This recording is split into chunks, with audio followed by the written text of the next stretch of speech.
Good evening, everyone. I'm the storyteller, here to help you fall asleep with these chilling horror stories. Before we begin, make sure to subscribe to the channel and like the video.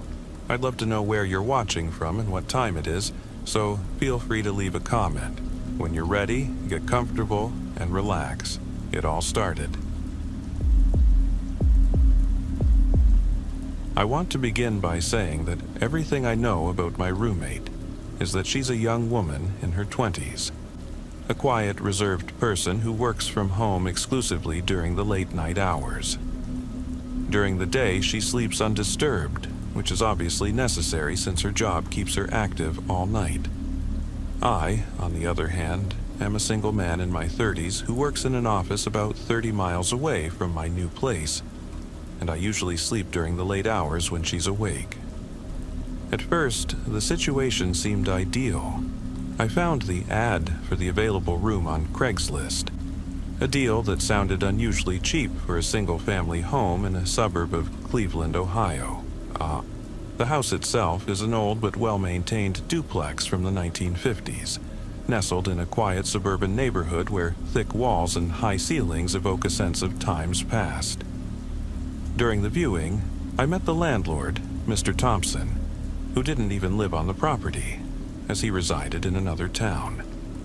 He gave me a quick tour of the place: 3 bedrooms, 2 bathrooms, the second floor being the domain of the mysterious roommate, Isabella, who occupied the spacious master bedroom with her own bathroom.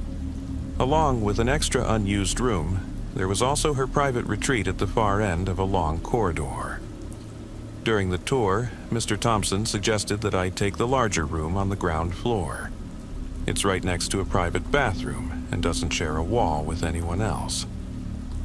This arrangement was meant to help me abide by the one and only non-negotiable rule of the house: absolute respect for Isabella's peace and privacy. The proposal seemed reasonable, so I signed the lease. Even though deep down I knew my options were extremely limited due to my thin credit history and a previous eviction notice. Many landlords had turned me down, yet Mr. Thompson appeared so pleased that he agreed on the spot without a lengthy background check. He mentioned that before me, a woman had lived here for 2 months, but abruptly terminated her lease without any warning, which visibly disappointed him. In hindsight, I probably should have asked him more precisely why that departure happened so suddenly, but at the time I couldn't think of the right questions to ask. One of the few points I pressed on was whether Isabella was actually living in the house. Mr. Thompson offered only scant details. He explained that Isabella sleeps during the day because her night shift job keeps her awake all night, and he added that she leads an extremely private and disciplined life. When I asked if I might ever get a chance to meet her, he stressed that it was nearly impossible given her working hours, and to this day, I've neither seen nor heard her in person. During the first few weeks, I repeatedly texted Mr. Thompson, asking if he was absolutely sure that Isabella wasn't actually living here with a friend or leading a more socially active life. Even though we lived on separate floors, me in the bright, somewhat cool ground-level apartment, and her in the secluded second-floor unit, you'd normally expect to at least hear the everyday sounds of life: clattering in the kitchen, the rush of a shower, or even the hum of a television. Yet I kept noticing something strange. Some evenings when I returned from work, I'd find my bedroom door wide open and my blanket tossed carelessly on the living room sofa, as if someone had taken it from my room and used it. On another occasion, when I stepped into the kitchen, the chairs around the dining table were oddly rearranged, as though several people had just shared a meal there, even though I hardly ever use that table, reserving only one chair for myself. You might ask, why don't you just knock on Isabella's door and ask her about it? I tried that several times, even late at night when she was supposedly at her home office desk, but her door offered no hints of life. No light ever seeped through, and no sounds could be heard. The door was always securely locked from the outside, not just with the usual knob, but also with an extra deadbolt. On one occasion, I even attached a handwritten note to her door, asking for a brief chat. When I checked a little later, the note was gone without a trace, as if someone had taken it without leaving me any answer. Gradually, I stopped discussing Isabella with my friends, because whenever I went into details, they would stare at me as if expecting me to be joking. Some even hinted that maybe she wasn't human at all, a ghost, perhaps. As I recounted these eerie events, the conversations grew increasingly tense, and the subject would abruptly change. Already, after the first week, several of my co-workers were surprised I'd never met my roommate. Now, 6 weeks in, I felt too embarrassed to admit that I still hadn't had any contact with Isabella, so I claimed we had once bumped into each other briefly, and that everything was completely normal. Even now, as I write these lines, a sinking feeling rises within me. The same feeling that accompanies me every evening on my way home. Will I finally catch a glimpse of Isabella tonight and maybe even laugh over this strange mess together? Or will I return to my apartment only to discover that once again the cabinet doors in the kitchen have been left ajar? It just seems illogical that someone would meddle in this way, especially since nothing appears to be in disarray, as if someone had deliberately searched for something. It's only the details, a half-open drawer here, or a kitchen cabinet door thrown wide open there. The turning point came last night, just 2 weeks before the previous tenant's contractual period ended. I was comfortably settled in the living room, the TV on, with only one lamp casting its light beside the flickering screen. Suddenly, without any sign of another person, I heard the soft click of a light switch behind me, just a few steps away, and the lamp went out instantly, plunging me into near total darkness. Startled, I leapt off the sofa and spun around. In the dim twilight, I caught sight of a dark figure moving swiftly toward the kitchen. In a moment of panic, I nearly shouted, "Isabella!" No sooner had the word left my mouth than I heard rapid, heavy footsteps ascending the stairs to the second floor, though they made no logical sense in relation to where I'd seen the figure vanish. In a frenzied scramble, I fumbled for the lamp, switched it back on, and then raced to my bedroom where I bolted the door and spent the rest of the night trembling. I'm at a loss about what to do next. I haven't yet spoken to Mr. Thompson, though I'm seriously considering reaching out to him. I have little alternative at this point, and even a short stay at a motel seems like an increasingly attractive option. This is the end of my account of this strange and unsettling rental experience in suburban Cleveland. And every night I can't help but wonder whether these eerie occurrences will finally cease, or if they will continue to intrude upon my life for many more nights to come. I live in an old 2-story house in South Philadelphia with 3 roommates. We split the rent, which makes living here pretty comfortable. After all, we're all students at Temple University and have been good friends since we met. Still, living together means we sometimes get on each other's nerves. Take my roommate Jake, for example. He has a serious problem with lying. He's been caught spinning tall tales more than once, so it's hard for me to trust him completely. Then there's Derek, who has a bit of an alcohol issue. It's not so much that he's addicted, but nearly every week he ends up completely wasted. Sometimes, when nothing's really happening, you'll find him slumped on the couch at 2 in the morning. The third roommate, Frank, is pretty normal. He mostly keeps to himself in his room, which isn't a problem at all because he's quiet and never causes any drama. I've been living with them in this ramshackle house for 2 years now. About halfway through the first year, strange things started happening. The first incident I noticed was when I went downstairs one evening and discovered that the cork from my bottle of red wine had been removed, and some of the wine was missing. I immediately assumed that Derek had helped himself without asking, but when I confronted him, he insisted he hadn't touched my wine. I chalked it up to his refusal to admit any misdeeds, reinserted the cork, and went about my day.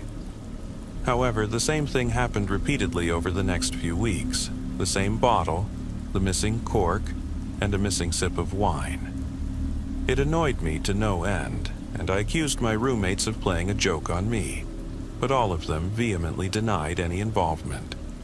In an attempt to outsmart whoever was doing it, I locked the bottle away in a secured closet.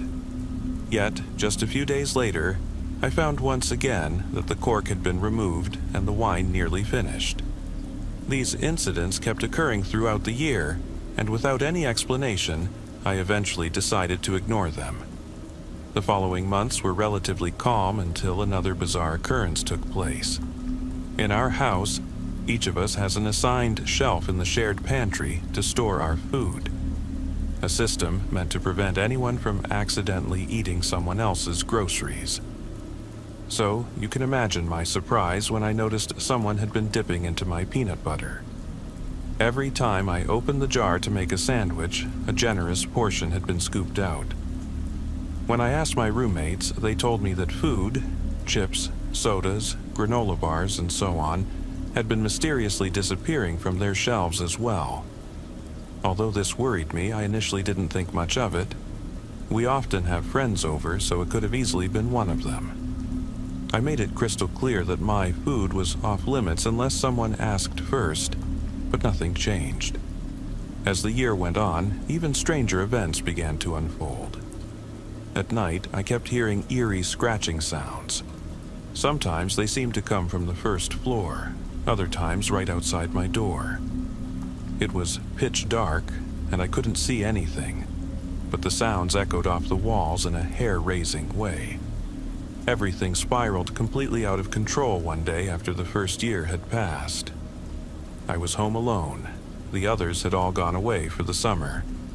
As usual, I was mindlessly scrolling through Reddit when I was startled by a loud crash coming from the first floor.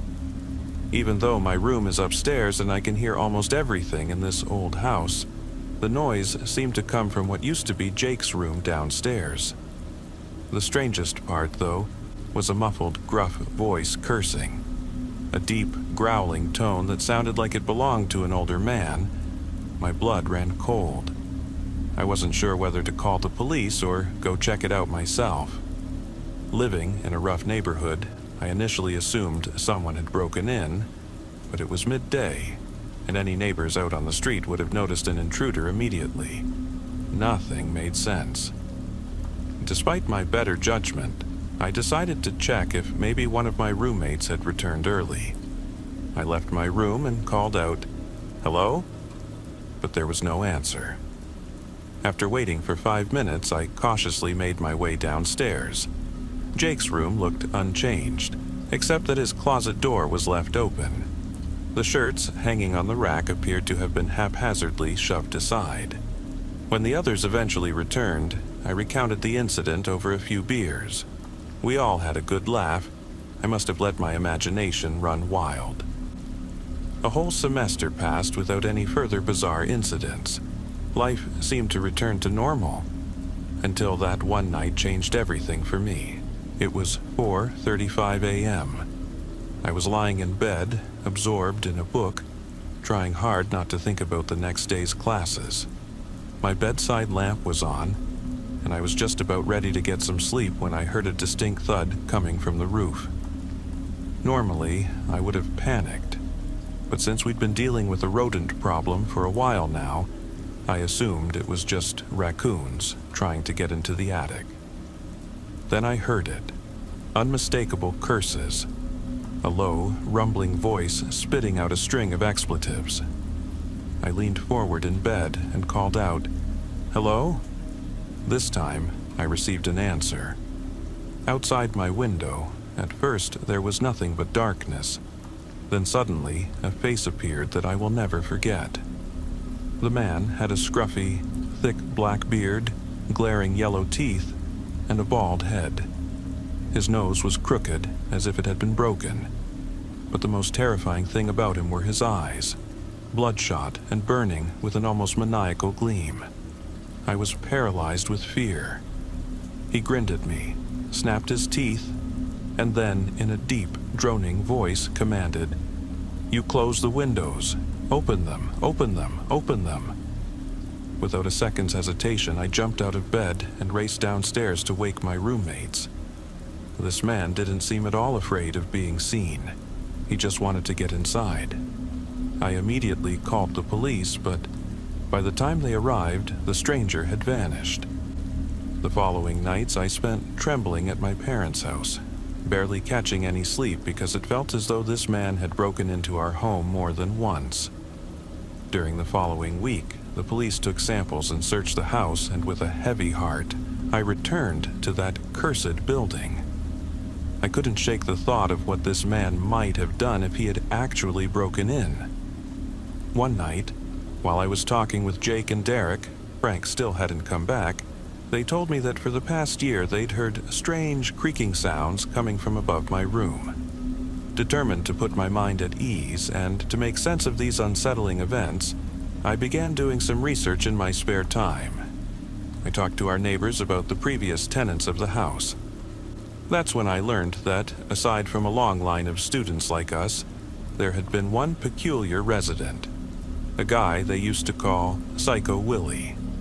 He was a rough, rural fellow who lived in the house, made constant racket, and refused to pay rent. Eventually, he was kicked out, but the landlord was forced to undertake extensive renovations afterward because, and no one really knows why, after Willie left, strange carvings were discovered in many of the walls and floors. When I asked what they meant, the neighbors gave me a cold look and said, "Faces, screaming, tortured faces." My lease is about to end, but I'm more terrified than ever. Every night before I go to sleep, I lock all my windows and draw the blinds, praying that Psycho Willie won't suddenly appear in my room and carve a portrait of my own face into the wall. I can't quite recall exactly when or how it happened, but when I moved into a century-old apartment in the heart of Philadelphia's Old City, I ended up with a mysterious roommate.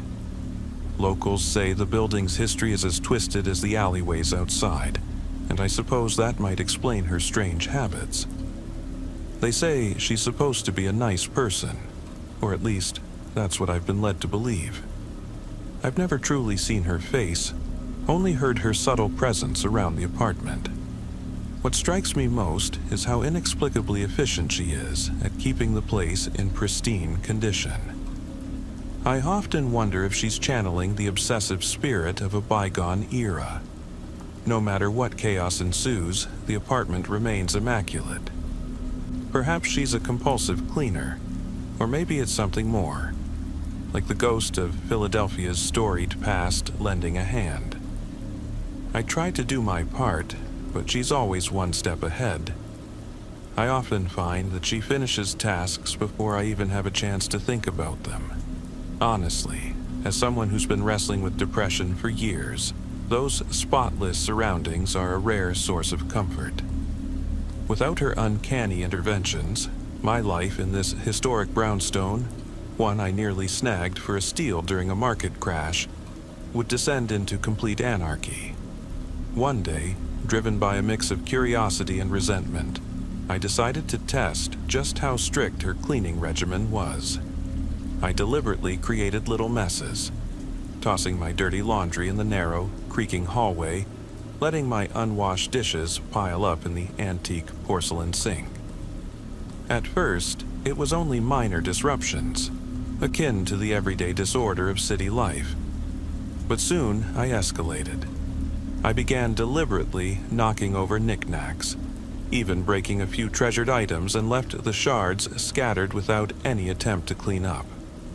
Almost immediately after I left the room, every trace of disarray was gone. I even tipped over a weathered flower pot near the entrance, making a bigger mess than before, and then retreated to my bedroom, straining to hear any sound of intervention. Within 2 seconds, I caught a faint hissing noise as the door burst open, revealing the floor was spotless once again. Truly, she's something else. She never commented on my irritating behavior, mainly because, up to now, she's never spoken a word to me. I doubt I'd even recognize her voice if I heard it. The only times I've caught a glimpse of her presence are when I hear her humming an eerie tune in the quiet hours of the night, a melody so haunting it sends shivers down my spine. But then again, if it makes her happy. Lately, our silent pranks on each other had grown bolder. One evening, I shattered a delicate vase into razor-sharp fragments and scattered the pieces across the worn hardwood floor. Later that night, as I collapsed onto my immaculately made bed, the same bed she prepares for me every morning, God bless her, I realized with a sickening shock that I was rolling right over the broken glass. In mere seconds, my sheets were stained with blood as the shards dug into my skin. Admittedly, it was a foolish act. I probably shouldn't have thrown myself onto the bed, but who would have expected those splinters to slice through the fabric as if they were magnetically attracted to my flesh? It was downright surreal. The next morning, I discovered a full breakfast laid out on the counter. A kind gesture, especially since I was still nursing the pain from that overturned flower pot in the hallway. I practically inhaled the food, loudly thanking her in a way that echoed down the historic corridors, aware that somewhere nearby she was patiently restoring every minute detail to perfection. I couldn't help but wish she wasn't so withdrawn. That very day, I came down with a violent stomach bug. I spent the entire day retching in a way that left me feeling as if I'd been caught in a relentless Philadelphia summer storm. My dizziness and nausea were so extreme that my vision blurred and twisted, and what I vomited seemed almost alive, as if little tentacles were writhing upward, trying desperately to make their way back in. In a frantic panic, I slammed down the toilet seat and flushed, silently cursing my lack of attention in biology class when it came to the mechanics of the human body. Then, one night, reality took a surreal turn. I awoke to a heavy, unmistakable pressure on my chest. It was pitch dark, and I could barely discern the shape, but the shock left me frozen. I lay there in paralyzing fear as a massive dog, no ordinary pet, but one with the wild, unpredictable energy of a stray from the city streets, began nibbling at my ear. God bless the creature, though I couldn't tell if it was a male or a female. It treated my ear like a delicacy, its teeth gnawing softly, while hot drool trickled down my neck. I couldn't tell if it had actually bitten me or if it was merely its slobbery affection. Its foul breath was reminiscent of decay, a stench that made me shudder. Honestly, I think my elusive roommate needs to invest in some proper dental care for her pet. I tried to move a hand, only to realize I wasn't just immobilized by shock. The dog's presence was paralyzing me. I bit down on my tongue to stifle any scream, the panic rising inside me as I feared the animal might suddenly become aggressive if startled. I longed to call out for her help, to have her remove the dog from my room. But then a chilling thought struck me. I don't even know her name. How could I share this place with someone whose identity remains as elusive as the building's own past? Perhaps sensing something was amiss, the dog emitted a strange, mournful howl before pressing its front paws deep into my chest and then vanishing as abruptly as it had appeared. I exhaled in relief as the oppressive weight lifted, only to see that my bedroom door was still firmly closed. I wanted to confront her about allowing her dog into my private space. It was utterly unacceptable. I recognize that she does so much for me, and that her silent assistance keeps everything running. But there are limits. After all, she doesn't pay rent, and I'm the one chipping away at the mortgage of this historic brownstone. A real Philadelphia bargain that many would envy. Still, she oversteps my boundaries. I left her notes regarding the intruding dog, yet every time I returned, I found the notes chewed up and spat on the cold tile floor. a clear, unspoken rebuke of my concerns. I felt a surge of anger and a desire to blame her, but she's as enigmatic and angelic as the whispered legends of Old City, making it impossible to remain truly mad at her. For weeks, I'd begun hearing strange renovation sounds echoing through the ancient halls, though I could never quite pinpoint their source. It wasn't long before I noticed odd alterations. Walls materializing where old doorways once stood, several adjacent doors mysteriously leading into the same cavernous room, and one door that, when opened, revealed nothing but a vast, unyielding blank wall. She carried out these midnight projects with an eerie precision, and I suspect she even dispatched her dog into my room to keep it clear for her clandestine remodeling endeavors. Over time, despite the terror, I even started feeling a perplexing fondness for that dog, no matter that it still paralyzes me and nibbles at my body. I recall one night I was sure it was actually tearing small chunks from my arms and legs, yet I couldn't scream or move, trapped in excruciating pain, until the first light of dawn silenced the renovations and the creature vanished. Perhaps it was merely a nightmare, for when I awoke, no flesh was missing. Yet the lingering ache in my body told its own story. Today, the transformation was complete. The entire apartment had been overhauled. At first, I was furious, thinking the renovations were nothing short of a blatant disregard for my space. But as I roamed through the newly transformed rooms, an odd calm washed over me. Normally, such drastic changes would have rattled me to my core, but this time, perhaps buoyed by the spirit of Philadelphia's resilient past and the delicious green smoothie she'd left on the counter, I found a strange peace. I knew it was for me because my name was scrawled in sticky red ink on the glass. In that moment, I felt reborn, like a character in one of the city's famed ghost stories. Let me be clear, I'm not trying to be a jerk. I know she lives here too, and in many ways this building belongs to both of us. But shouldn't she at least ask for my permission before undertaking major renovations? After all, I'm the one paying off the mortgage on this relic of a home. Now, as night falls once more, I hear the soft thumping of her dog scratching at my securely locked door, desperate to reclaim its place in my room. And that brings me to my question. Dear friends, how can I get my roommate to respect my boundaries and stop making unauthorized changes to my home? I've got to sign off now. I'm beginning to feel queasy again. Perhaps I should check if there's any more of that mysterious smoothie left. My name is Anja. I'm 29 years old and originally from Portland, Maine.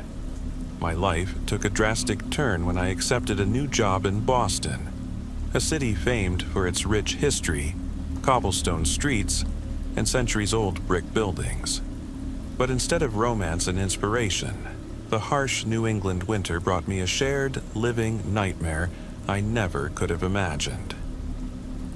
After landing the position, I decided to move into a roommate situation. Rent in Boston was sky-high, and I craved a sense of community rather than isolating myself in a cramped studio apartment. A colleague mentioned that a woman named Claudia was looking for a roommate. Although we hadn't met in person, a mutual friend at work put us in touch.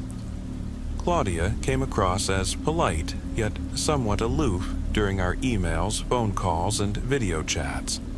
She was a native Bostonian who had recently returned after a stint in New York, and her local knowledge promised to ease my transition. Within days, Claudia scoured rental listings, contacted landlords, and sent me photos of a charming two-bedroom walk-up in a historic part of the city, just a few blocks from the Charles River. The apartment had high ceilings, original hardwood floors, and tall windows that offered a view of a snowy, narrow street. A perfect blend of old-world charm and modern convenience. I set out on a bitterly cold January morning from Portland. The highway was clear at first, But as I neared New York, heavy snow and a full-blown winter storm took over. For hours, I wrestled with my aging sedan along the I-95, battling ice and sleet until, late in the afternoon, I finally arrived in Boston. Although I'd never lived there before, I immediately fell for the mix of history and modern life. However, that day left no room for sightseeing. I had to get to my new apartment. The building stood on a quiet side street near the river. Its weathered brick facade and ornate cornices spoke of bygone eras, and enormous piles of snow flanked the front door because the maintenance crew hadn't yet cleared them. With no other choice, I grabbed a snow shovel from the hallway, a tool that would become an ominous harbinger of what lay ahead, and cleared a path for myself. We'd been assigned 2 parking spaces in the back courtyard, one conveniently located right by the entrance, and the other in a dim, far corner that hardly saw any light. After struggling to clear my car's path, I lugged my boxes up the narrow stairs to the first-floor apartment. Claudia hadn't yet moved in, or so I thought. The hallway was nearly empty except for a second-hand sofa she'd set up in the living room, just as she'd mentioned over our chats. I had almost no furniture myself. I planned to hunt for a bed frame and mattress on Craigslist in the coming days. The apartment was small but full of character. 2 roughly equal-sized rooms, a narrow kitchen, and a modest bathroom. Tall, wood-framed windows looked out onto a snow-covered alley, and every step on the creaky wooden floors echoed through the space. The radiators hissed and gurgled softly at night, lending an oddly comforting ambiance. That first night, utterly exhausted from the drive, I simply unpacked my boxes into my room and set my toiletries on the kitchen counter. Too tired to cook, I ordered dinner through an app and sank onto the lonely sofa to wind down. Either I fell asleep during my meal, or sometime later, I awoke in the dead of night from a feverish, unsettling dream of enormous, shifting shadows in the corners of the rooms. My heart raced as I tried to orient myself. Then I heard a faint gurgling, like water rushing through pipes, but it didn't sound like the usual hum of the heating system. A strange tingling crawled across my skin. At first, I blamed it on the chill from an old drafty sofa and thin blankets, but as I looked down in the low light, my blood turned cold. Hundreds of tiny insects were crawling over my arms and legs. I screamed, leaping from the sofa and flailing wildly, trying to brush the bugs away. Barefoot and in my pajamas, I dashed into the bathroom and flicked on the light. I cranked the hot water in the shower, hoping to wash away the panic, but the shock of it all left me trembling and nauseated. As I steadied myself on the cold tiles, I noticed a strange red rash blossoming along my shins. Patchy and odd, nothing like ordinary mosquito bites. What on earth was happening? I spent nearly the entire night wide awake, scouring online forums about insect infestations and unexplained skin reactions. Nothing quite matched my experience. At dawn, I called Claudia, even though it was barely past 6 in the morning. After several rings, she finally answered in a sleepy, confused tone. I recounted the nightmare with the crawling insects and the dubious second-hand sofa. She was visibly shaken and repeatedly insisted that she'd received the sofa from friends who'd stored it in their garage for a short time. She hadn't noticed anything unusual. But I was adamant that sofa wasn't staying in the apartment. I couldn't risk a full-blown infestation. Perhaps offended, her tone cooled. She promised to take a look when she arrived later, and we agreed that I'd pack the sofa into heavy-duty plastic bags for curbside pickup. That morning, I disassembled the sofa into pieces. Thankfully, its age meant it came apart rather easily, and hauled everything out to the sidewalk. Just then, Claudia arrived. I recognized her instantly from our video chats. Medium height, long dark hair, and a thin mouth that now looked tense. She examined the bags with a suspicious eye, asking if I'd seen any insects scurrying about or snapped a photo as evidence. In my panic, I hadn't even thought of that. Her distrust was palpable, even as she half apologized. It was as if she didn't entirely believe my account. For the next several days, we barely interacted. The layout of the apartment conveniently let us avoid each other. Claudia's room was just off the front hall, while mine was at the far end, with a small back door leading to the courtyard. We shared a kitchen and a bathroom, but our work schedules hardly ever overlapped. I'd be up early at my new job, while she arrived later or stayed out into the night. Yet, little annoyances began to accumulate. Claudia's long hair frequently clogged the shower drain, her dirty dishes piled up for days, and her overflowing laundry basket made the small bathroom feel even more cramped. I felt uneasy about constantly reminding her to clean, but I wasn't about to become the apartment's housekeeper. Her cutting, almost icily curt tone in our sparse conversations made me retreat into my own space. The only recurring battleground was our parking spots. One was right behind the building in a small, well-lit section, and the other lay about 100 feet back in a shadowy, icy corner of the lot. At first, we alternated without much thought, but then my work schedule shifted. I started finishing projects around 3 p.m., so I always returned before Claudia, claiming the closer spot. One evening, as I was making tea in the kitchen, I heard Claudia slam the apartment door around 7 p.m. Moments later, her voice cut through the quiet, laced with irritation. "Do you have any idea how slippery it is back there? I nearly fell."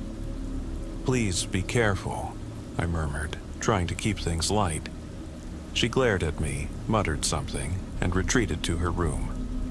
The next morning, I experienced a startling confirmation of her warning. As I stepped outside to grab my jacket and head to my car, I discovered that my assigned parking spot, usually safe and dry, was inexplicably covered in a sheet of clear ice right in front of my driver's door.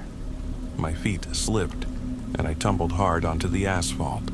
For a moment, everything went dark as I felt a sharp pain at the back of my head and tasted blood. It was bizarre. Only that small patch was icy while the rest of the lot remained relatively clear. A chill ran down my spine as I recalled Claudia's casual complaint the previous night. Could she have deliberately poured water to freeze that spot? The thought was as terrifying as it was unthinkable, but the sinister pattern didn't stop there. Over the following weeks, I began to experience a peculiar, searing pain in my teeth while brushing. My mouth felt odd and sensitive all day, and I attributed it to stress and poor eating habits at first. Then I noticed that my toothpaste, which I'd recently switched to on a whim, sometimes had a strange consistency and even a sharp, chemical taste. One afternoon, as I was carefully applying nail polish to my fingernails in preparation for an important work presentation, I accidentally spilled some polish and reached for the remover, a product notorious for its high acetone content. The smell hit me like a punch, strangely reminiscent of the taste I'd been experiencing in my toothpaste. A horrifying realization dawned on me. Someone was tampering with my toothpaste, perhaps mixing in nail polish remover or acetone. I emptied the tube and rinsed my mouth until every burning sensation subsided. Despite my efforts, locking my toothbrush in my room and stashing my opened food in a small cooler in our shared refrigerator, I continued to experience bouts of nausea and stomach pains after eating. One day, I even found a handful of sharp, gravel-like stones right in front of my car's tire, as if someone was deliberately trying to damage it. As these incidents piled up, my fear grew. Claudia's behavior shifted too. She oscillated wildly. One moment overly friendly, the next cold and detached. I'd overhear her talking animatedly on the phone late at night, or even engaging in what sounded like monologues with an aggressive edge. I tried to reassure myself that I'd just have to endure it until I found another place to live. But in Boston's tight rental market, leaving wasn't an easy option. My mounting suspicions led me to dig into Claudia's past online. After some searching, I discovered an old newspaper article from New York about a Claudia M., who had been treated in a psychiatric facility several years back after a troubling incident. The details were vague, but hints of a psychotic episode were enough to set my mind racing. Was it really her? I couldn't be sure, but the idea haunted me. By the end of February, I was feeling ill and returned home early from work one dreary evening. I brewed some tea and settled in the dimly lit living room, hoping for a quiet night. Suddenly, I heard footsteps in the hallway and Claudia's voice, now high-pitched and frantic, as she argued loudly on the phone. The front door clicked open, and she stormed into the apartment carrying 2 large pharmacy bags. I barely registered her presence until I instinctively called her name. "Claudia?" Her startled reaction made her clutch the bags tighter, the plastic crinkling in the silence. "My God, Anya, why are you sitting here in the dark?" she shrieked. I rose and stepped toward her. "What's in those bags?" I demanded. She replied evasively, "Nothing that concerns you, just some medications." My suspicions exploded. "Claudia, you almost killed me," I accused, my voice tight with fear and anger. "You poisoned my toothpaste, tampered with my food, and set me up to slip on the ice. I'm done with this." She recoiled, retorting, "You're paranoid. Stop lying." Her eyes darted toward the door as if plotting an escape. I stepped in front of her and insisted she show me what was inside the bags. A cold, unsettling smile spread across her face. "Go ahead, try it," she snarled, and suddenly lunged for the door. In that split second, my gaze fell on the snow shovel still propped in the hallway, the very tool we'd used earlier to clear the courtyard. My heart pounded as she surged past me. I grabbed the shovel in a desperate bid to stop her. What happened next was a blur. In a flurry of shouts and struggling limbs, Claudia managed to kick me hard in the leg while I clutched the shovel. I was no match for her strength as she drove her knees into my stomach repeatedly. In the chaos, she stumbled, and her head became painfully wedged between the doorframe and the wall. I cried out, swinging the shovel in a frenzy, once, twice, 3 times, until her screams faded into a ghastly silence. Panting and horrified, I stared at her crumpled form as blood streamed down her face. My mind raced with terror. At any moment, a neighbor might knock on the door, or the police might arrive. I retrieved the fallen bags from the floor. Inside were several bottles of contact lens solution, a small vial of pure acetone-based nail polish remover, and a package of psychotropic medications. The evidence was undeniable. In a state of shock, I dragged Claudia's lifeless body into the bathroom. With trembling hands, I laid her in the bathtub as the cold tile beneath me and the sight of her stained face sent my pulse into overdrive. I fumbled for my cell phone, preparing to dial 911, when I noticed something that made my skin crawl all over again. The same tiny insects from that dreadful first night were now crawling over Claudia's body, spreading like a living shroud. With a quivering voice, I began recording my account of the night, desperate to document every detail before the authorities arrived. I knew that if anyone ever doubted my actions, this recording would prove that I had acted in a situation of absolute, unyielding terror. Self-defense, perhaps. But the last image that seared itself into my memory was those repulsive bugs, slowly crawling across the face of the woman who had become my roommate and my tormentor. I can only hope that no one ever finds themselves trapped in such a living nightmare. And if my story serves as any warning, it is this: be very careful whom you choose to share your home with. Sometimes, behind closed doors, unimaginable horrors await. I hadn't planned on re-enrolling at the University of Michigan in Ann Arbor this fall. I wanted to concentrate on my hobbies, photography and music. But my girlfriend Anna, who I'd been with for 3 years, convinced me to go back and finish my degree. After all, I was already halfway through. When I finally decided to return, it was already well into July. Anna helped me send a few emails to the registrar and campus housing, and my return to school seemed set. Except for one problem: finding a place to live. Suddenly, I was thrust into a frantic search for an off-campus apartment for the fall semester. With classes starting soon, I began to panic about where I would stay. Instead of relying solely on university bulletin boards, I scoured Craigslist and Roomster for a suitable room. One rainy afternoon, I came across an ad for a 5-bedroom apartment in a quiet residential neighborhood in Ann Arbor.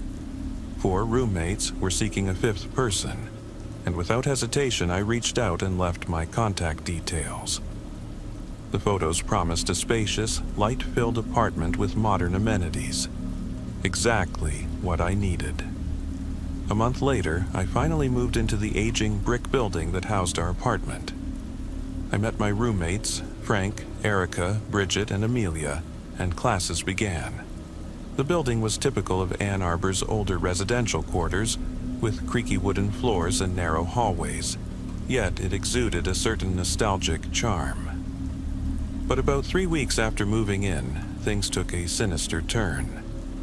One late night, around 12:30 a.m., I was in my room, immersed in a video game on my console, when I heard a dull, methodical knocking right outside my door. Curious, I stepped into the dimly lit corridor, only to find nothing but silence. I shrugged it off and returned to my game. Night after night, however, that mysterious knocking persisted. Living with 4 other people, I assumed it was just one of those odd noises common in old buildings. One night, while joking with Erica about the possibility of our apartment being haunted, we laughed at the absurdity, though I couldn't help noticing Frank watching us intently, his eyes unnervingly blank. It made me wonder if he too was disturbed by the unexplained sounds. Soon, eerie scratching sounds began echoing through the hallways at all hours. I was certain it couldn't be an animal. Pets were strictly forbidden in our lease. Although I knew a few people who kept secret pets hidden away, this was different. Something far more unsettling. A longtime fan of ghost stories, horror films, and urban legends, I invited a few friends over for a couple of beers one night, and we even pulled out a Ouija board. Drunkenly, we asked tongue-in-cheek questions, laughing as the planchette inched across the board, spelling out nonsensical words. It was all in harmless fun, until reality began to intrude. By October, while getting ready for my 8 a.m. lecture, my phone buzzed with an urgent notification from the university's emergency alert system. All classes canceled today. Please check your email for further instructions. At the University of Michigan, classes are rarely canceled. Even in the harshest winter storms, the campus keeps humming. I immediately logged into my email, but found nothing alarming. A free day meant extra sleep, right? However, when I awoke at 11 a.m., I discovered 6 frantic text messages from Anna, asking if I'd heard about the incident. I called her, but she was in the middle of a lecture at her community college, unable to talk. Then, I saw an email from the dean titled "Condolences." It read, "It is with deep regret that I inform you of the death of Name, a freshman nursing student from Lansing. Name passed away on October 17th. The name has been withheld out of respect for the family." I'd seen campus tragedies before, but never had the death of a student led to a campus-wide cancellation of classes. Out of curiosity and growing dread, I logged onto Facebook. The news feed revealed chilling details. The young woman had been found near the university's dining hall, naked, grievously injured, and brutally beaten. It was a murder. In the days that followed, campus security was overhauled, and local news outlets, ABC, CBS, and even Twitter, buzzed with theories and eyewitness accounts. A few weeks later in November, midterms had come and gone. The eerie knocking and scratching had mysteriously subsided, and a semblance of normality returned. Until one afternoon, after class, I returned to the apartment and discovered fresh, deep scratch marks along the hallway wall. I wasn't talking about the usual scuffs from moving furniture. These marks looked as if something heavy had been dragged with deliberate force. I called out, "Is anyone here?" And Bridget responded from upstairs, "I'm here." Rushing up the stairs, I asked, "What happened in the hallway?" "It looks like something was violently dragged through." Bridget hastily claimed the marks had been there when she got home. I wasn't overly concerned. I just hoped it wouldn't affect my security deposit. The following day, my phone buzzed with another emergency alert from the university. Student on Washington Avenue was abducted today around 2:30 a.m. Description: female, 5 feet 2 inches, 135 pounds. Brown hair, brown eyes, last seen wearing blue jeans and a purple jacket. Please call 911 if you have any information. For the purposes of this account, we'll call her Jessica. I couldn't believe it. A violent abduction on a college campus in Ann Arbor. It was unthinkable. I immediately checked with my roommates, who were gathered around the kitchen table for breakfast, and they confirmed they'd received the same alert. We half joked about the bizarre string of events, though the gravity of the situation hung in the air. That Friday night around 8:30 p.m., everyone in the apartment headed home, except for me. I decided to unwind with a few drinks at a local Ann Arbor dive bar before meeting up with some friends. Barely had I taken a sip when I heard the persistent knocking and scratching again, this time louder and more insistent than ever. Drunk and terrified, I left the apartment and headed over to my friend Jake's nearby apartment. There, I recounted the unnerving events at the apartment.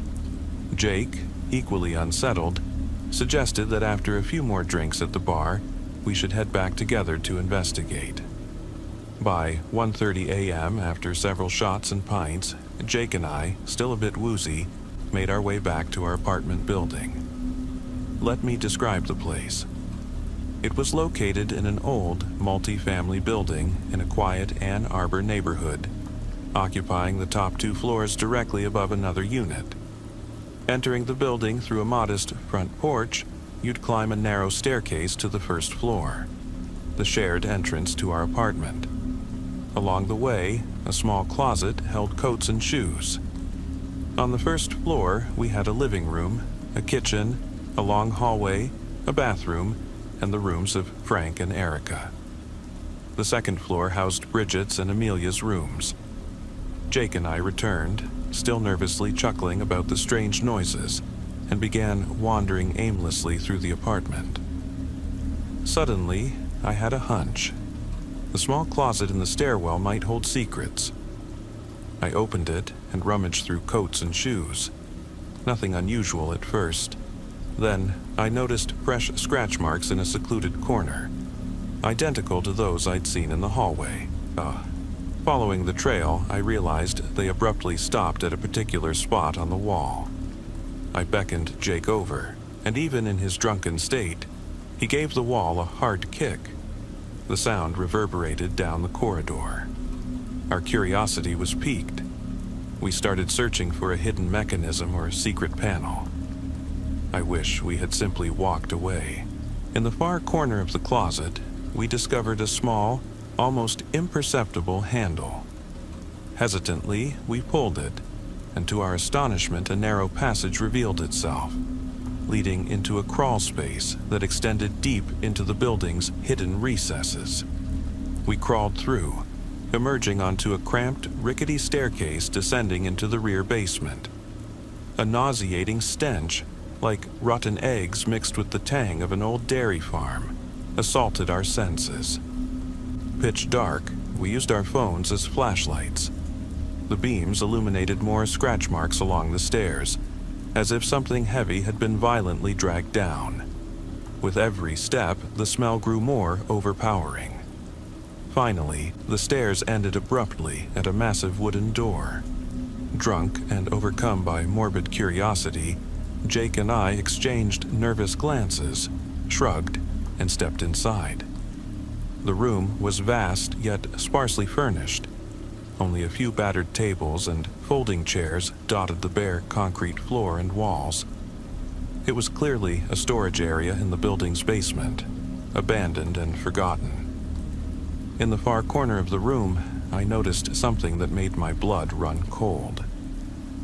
There she was, Jessica, lying motionless, chained to the cold concrete wall. Jake and I rushed over, but to our horror we discovered that she was already dead. In a state of sheer panic, we immediately dialed 911 and alerted campus police. What followed was a grueling ordeal. We were taken to the local police station and interrogated for hours, our nerves fraying as detectives and even FBI agents peppered us with questions. Later, I learned from the official report that emergency responders had estimated Jessica's time of death at approximately 10 p.m. that fateful night. Local news channels broadcast live updates from campus, and Twitter exploded with eyewitness accounts and speculations. To this day, I have no idea which one of my roommates, or perhaps which roommate, could have been involved in this horrifying incident. After that night, none of them were seen or heard from again. No arrests were ever made, and the case remains shrouded in mystery.